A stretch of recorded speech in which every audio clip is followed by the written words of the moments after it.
Le président de la République, Ali Bongo Ondimba, a effectué à partir du 26 avril une visite de travail de 72 heures au Vatican.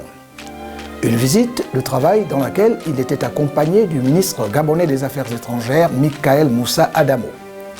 Pas le fait du hasard, lorsque l'on sait que la dite visite revêtait un caractère et une connotation hautement diplomatique, puisqu'il s'agissait essentiellement pour le chef de l'État et le Saint-Père, le pape François, avec qui Ali Bongo Ondimba a eu un tête-à-tête d'échanger sur les questions relevant du raffermissement des liens d'amitié et de coopération.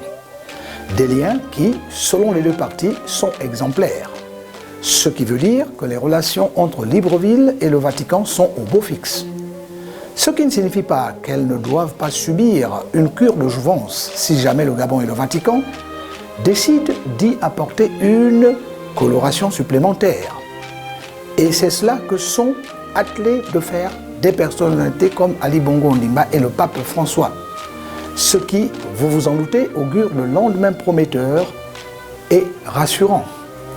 Tant on sait qu'au Gabon, pays laïque, la liberté de culte est inscrite dans la Constitution, ce qui est loin de constituer une menace pour qui que ce soit, en dépit de son obédience.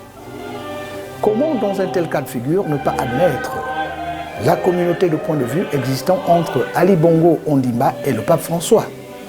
Certes, les deux hommes ont mis l'accent sur les relations diplomatiques, mais il nous plaît cependant de rappeler que d'autres sujets sensibles et vitaux n'ont pas été passés sous silence.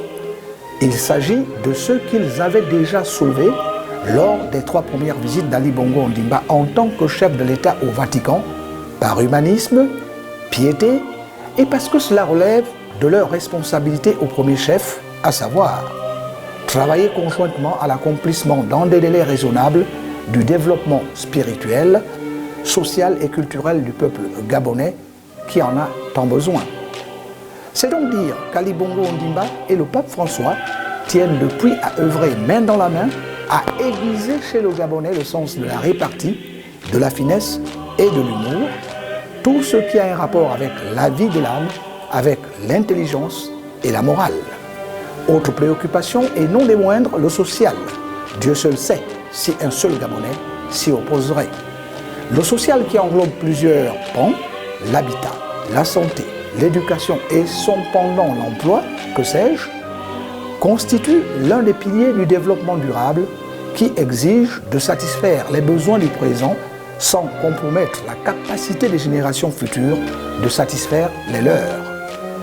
Comme tous les peuples du monde, le Gabonais a besoin de développer ses connaissances tout en respectant ses croyances. Voici, grosso modo, ce à quoi s'attelle le président de la République et le Saint-Père, de quoi dire Amen. Visite historique, vous avez dit? Oui, puisque l'histoire retiendra ces 72 heures de Vatican qui contribueront inéluctablement à satisfaire du mieux que peuvent Ali Bongo Ondimba et le pape François, les Gabonais. À très bientôt.